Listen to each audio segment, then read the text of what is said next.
နက္ခတအဆက်မင်္ဂလာ၏အန္တရာယ်ကိုပြုသောအကြောင်း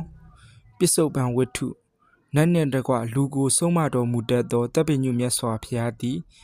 နက္ခတံပရိမာဏတံအစရှိသောဂါထာဘုတ်ဖြင့်တစားဆင်အပ်သောဤနက္ခတအဆက်ကိုဇေတဝင်ကျောင်းတော်၌သတင်းသုံးနေတော်မူစဉ်တယောက်သောအာဇီဝကကိုအကြောင်းပြု၍ဟောတော်မူ၏တာဝတိပြည်၌တယောက်သောအမျိုးသမီးကိုဇနပုတ်၌နေသောတယောက်သောအမျိုးသားသည်မိမိ၏သားတို့တောင်း၍ဤမည်သောနေ့ရက်၌ယူအပ်ဤသို့နေ့ရက်ကိုမှတ်ပြီးလျှင်ထိုနေ့သည်ရောက်လက်သည်ရှိသောမိမိ၏ဆရာဖြစ်သောအာဇီဝကကိုအရှင်ဖျားယနေ့အကျွန်ုပ်တို့သည်တခုသောမင်္ဂလာကိုပြုပါကုန်အံ့နက္ခတ်သည်ကောင်းပါအံ့လောဟုမေးလေတတ်ထိုအာဇီဝကသည်ဤတကားကငါကိုရှေ့ဥစွာမမေးဘူး၍နေ့ရက်ကိုမှတ်သား၍ယခုမှမေးပြန်၏ထိုသို့မေးတော်မူသည်လည်းဖြစ်စေ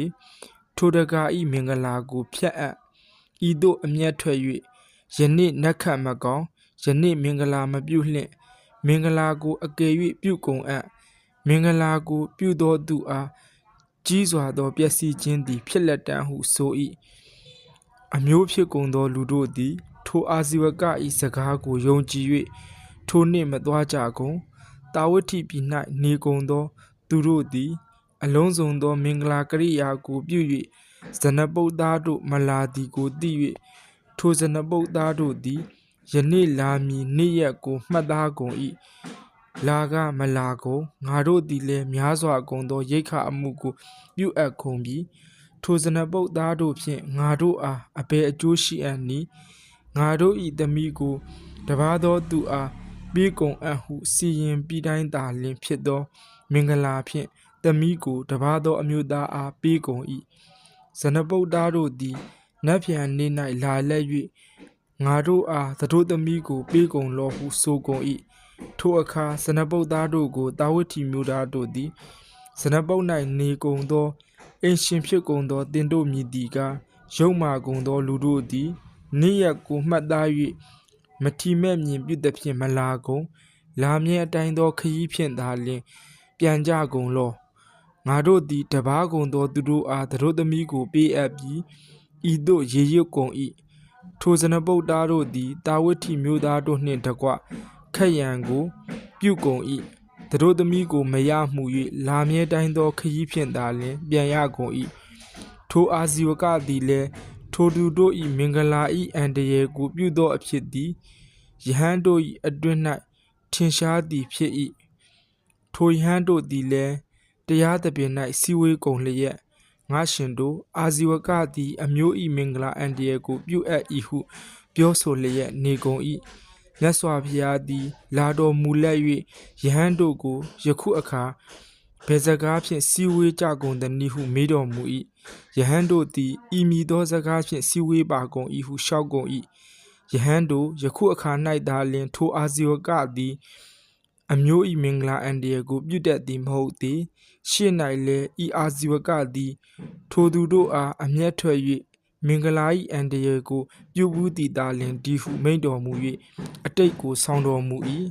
အတိတ်ဝတ္ထုလွန်လေပြီးသောအခါဗာရဏသီပြည်၌ဗြဟ္မရတ်မြည်သောမင်းသည်မင်းပြုသည်ရှိသောဗာရဏသီမြို့၌နေကုန်သောသူတို့သည်ဇနပုတ်၌နေကုန်သောသူတို့၏သမီးကိုတောင်း၍နေ့ရက်ကိုမှတ်သားပြီးမှမိမိ၏ဆရာဖြစ်သောအာဇီဝကကိုအရှင်ဖျားယနေ့ကျွန်ုပ်တို့အားတခုသောမင်္ဂလာကရိယာသည်ရှိ၏နက္ခတ်သည်ကောင်းပါ၏လောဟုမေးကုန်၏ထိုဆရာဖြစ်သောအာဇီဝကသည်ဤတကားတို့သည်မိမိတို့၏အလိုအားဖြင့်နေ့ရက်ကိုမှတ်သားပြီးလျှင်ယခုမှငါကိုမေးကုန်၏ဤသို့အမျက်ထွက်၍ယနေ့ထိုသူတို့၏မင်္ဂလာ၏အန္တရာယ်ကိုပြုအပ်ဟုကြံ၍ယနေ့သည်နက္ခတ်မကောင်းအကယ်၍မင်္ဂလာကိုပြုကုန်냐အပ်ကြီးစွာသောပျက်စီးခြင်းသို့ရောက်ကုန်လက်တံဟုဆို၏ထိုမျိုးသားတို့သည်လည်းဆရာအာဇီဝက၏စကားကိုယုံကြည်၍မလာကုန်ဇနပုတ်သားတို့သည်မျိုးသားတို့၏မလာခြင်းကိုသိကုန်၍ထိုမျိုးသားတို့သည်ယနေ့နေ့ရက်ကိုသတ်မှတ်ပြီး၍လည်းမလာကုန်ထိုမျိုးသားတို့ဖြင့်ငါတို့အားအဘယ်အကျိုးရှိအံ့နည်းတပါးကုန်သောသူတို့အားသမီးကိုပေးကုန်အံ့ဟုတပါးသောသူတို့အားသမီးကိုပေးကုန်၏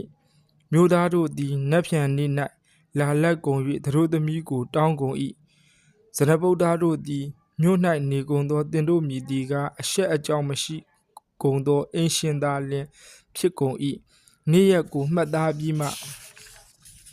သမီးကိုမယူလာကုန်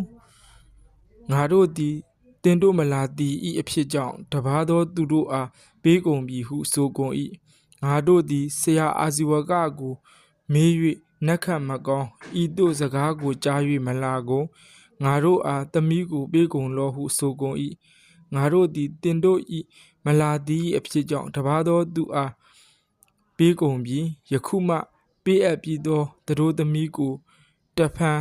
အတို့ဆောင်ရကုန်အံ့နည်းဟုဆိုကုန်၏ဤသို့လျှင်ထိုမျိုးသားဇနပုဒ္ဒါတို့သည်အချင်းချင်း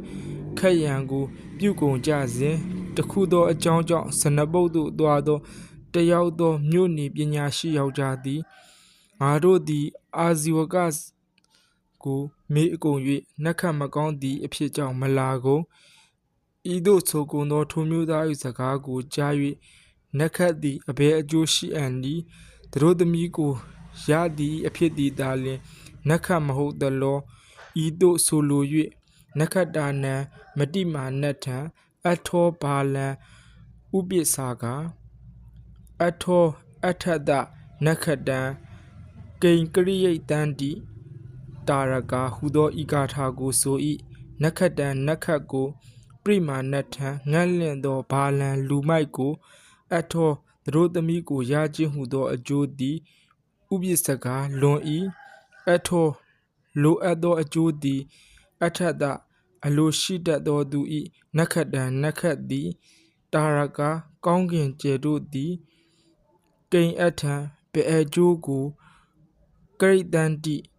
ပြုစေနိုင်ကုန်လက်တန်နီမျိုးသားတို့သည်ခက်ရန်ကိုပြုကုန်၍သူတို့သမီးကိုမရကုန်၍လာခဲ့ကုန်၏ဇက်ပေါင်း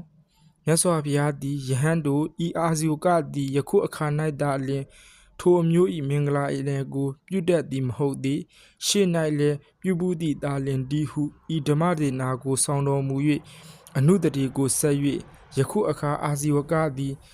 ထိုအခါဆရာအာဇီဝကဖြစ်ဖူးပြီးယခုအခါထိုအမျိုးသားတို့သည်လျှင်ထိုအခါထိုအမျိုးသားတို့သည်ဖြစ်ဖူးကုန်ပြီးယခုအခါငါဖျားသည်သာလျှင်ထိုအခါဂါထာရွတ်၍ရက်သောပညာရှိသောယောက်ျားဖြစ်ဖူးပြီးဤသို့ဇက်ကိုပေါင်းတော်မူ၏မိုက်သူကိုပင်ဆရာတင်ပြိုခင်လွဲရရှာကိုကုတို့ဤပြည့်ကြောင်းဖြစ်သောနက္ကတဇက်သည်ပြီး၏